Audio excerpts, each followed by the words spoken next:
جناب نبی کریم حضور علیہ السلام جس زمانے میں آئے اس زمانے کو آپ سیرت اور تاریخ کی کتابوں میں پڑھو تو اس زمانے کا نام زمانہ جاہلیت تھا، اس کا نام دور جاہلیت تھا، اس کو کہتے تھے جاہلیت کا زمانہ۔ اور واقعتاً جہالت تمام برائیوں کی جڑ ہے، حالانکہ اس میں کفر بھی تھا، شرک بھی تھا، قتل و غارت بھی تھی، ظلم بھی تھا، لیکن اس کا نام زمانہ شرک نہیں رکھا گیا، زمانہ کفر نہیں رکھا گیا، زمانہ ظلم نہیں رکھا گیا، زمانہ قتل نہیں رکھا گیا، اس کا نام رکھا گیا زمانہ جاہلیت، جس سے معلوم ہوا کہ تمام برائیوں گناہوں کی جڑ جہالت ہے۔ یاد رکھیے، تمام برائیوں کی جڑ جہالت ہے، تمام کمالات کی جڑ علم ہے۔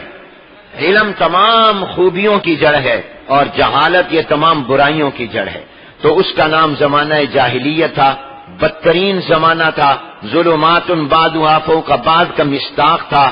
لیکن جب اس زمانے کی نسبت جناب نبی کریم حضور اکرم صلی اللہ علیہ وسلم کے ساتھ ہو گئی کہ یہ حضور کے دنیا میں آنے کا زمانہ ہے، تو اب بتاؤ وہ سب سے برا زمانہ رہا یا بہترین زمانہ بن گیا؟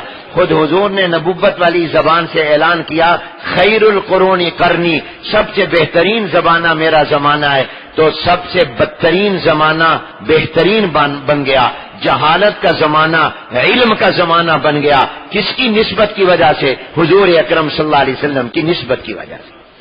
حضور کی نسبت حاصل ہو گئی تو وہ سب سے بہترین زمانہ بن گیا۔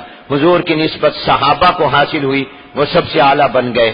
آپ کے خاندان کو ہوئی، وہ خاندان سب سے اعلیٰ ہو گیا۔